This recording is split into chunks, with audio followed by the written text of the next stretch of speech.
Oh, what a crowded night of sports we had. This is Tank's Vlog, September 18th, 2020, wrapping up today. The Stanley Cup final is now set. New York Islanders are heading home as the Tampa Bay Lightning won in overtime on a goal by Anthony Cirelli. The Lightning have advanced each round with an overtime game winner and have done it again, this time in 6 games. It is the third time the Lightning are going to the Stanley Cup final. They won in 2004, lost in 20 years running together 15 to the Blackhawks. So this time they'll be playing the Dallas Stars, and the Stanley Cup final will be starting on Saturday night. NBA Eastern Conference Finals, another poor showing by the Celtics in the second half. Led throughout the first half and then came out flat again in the third quarter as the Miami Heat. I just don't understand. Are they doing this with smoke and mirrors? Won 106 to 101. The big difference was that third quarter where they outscored the Boston 37 to 17. Celtics just lackluster play in the second half after holding a 50 to 37 lead at halftime. Or 60. Make that 60 to 47 lead. My math was a little off. Forgot to carry the 1. We had Thursday night football, and it was the Battle of Ohio. Why not? 2 losing teams put them on a Thursday night game against NBA, NHL, MLB, and even the U.S. Open. But the 2 Heisman winning quarterbacks, #1 picks, both played well. Browns got the win, 35-30, but the Bengals won where the bettors count with a backdoor cover. It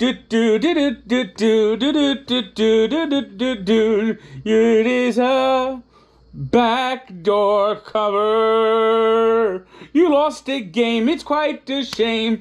You don't have a chance to win the game, but you have a chance to fuck over gamblers. You're down 12, the spread is 7. The Browns are hoping that you don't get in, but the Browns defense, they do bite. They bite the gamblers in the ass all night. It's a backdoor cover. Fucking Bengals with the backdoor cover. I mean, was that the Browns actually bet against themselves so they could let the Bengals score that backdoor cover? Ugh, backdoor covers. Talk about bad beats. Justin Thomas got off to a good start in the U.S. Open. But it's the U.S. Open at Winged Foot, so anything can happen. As per usual with the U.S. Open courses, you get always a one day where the course just beats everyone up. But Justin Thomas had a -5, shooting a 65 on Thursday. Dustin Johnson off to a rough start. He was at 73 plus 3. But that's when we're going to get to learn and see what happens over the next few days.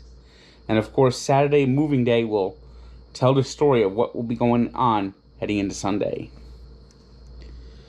And now to baseball. Seth Lugo just did not have it tonight.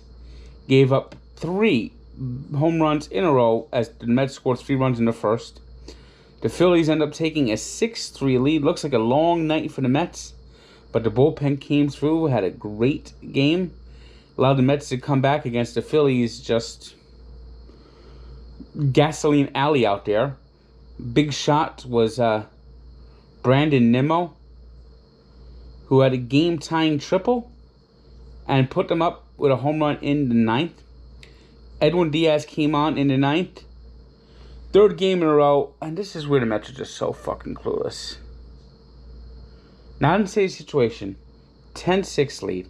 You bring in Edwin Diaz for the third night in a row, knowing that this guy is vulnerable to giving up the long ball. I wouldn't really want Mariano Rivera in the game for a third night in a row. But Edwin Diaz actually got the job done. He didn't allow a run. He loaded the bases. Was very wild. Walked a couple of batters. But the Mets held on and keep their faint playoff hopes alive with a 10-6 win over the Phillies. And when I say faint, I do really mean faint. Then they come home. They have their last homestand of the year. And they're playing two first-place teams, the Braves and the Rays.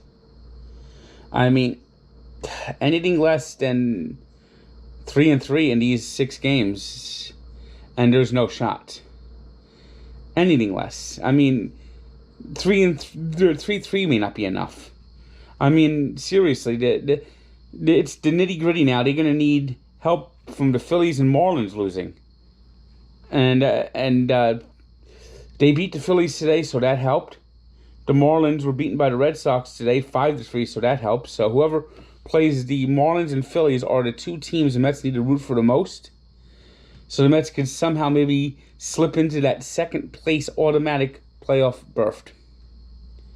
I mean, that's the only hope the Mets really have. The Yankees, meanwhile, are just scalding right now.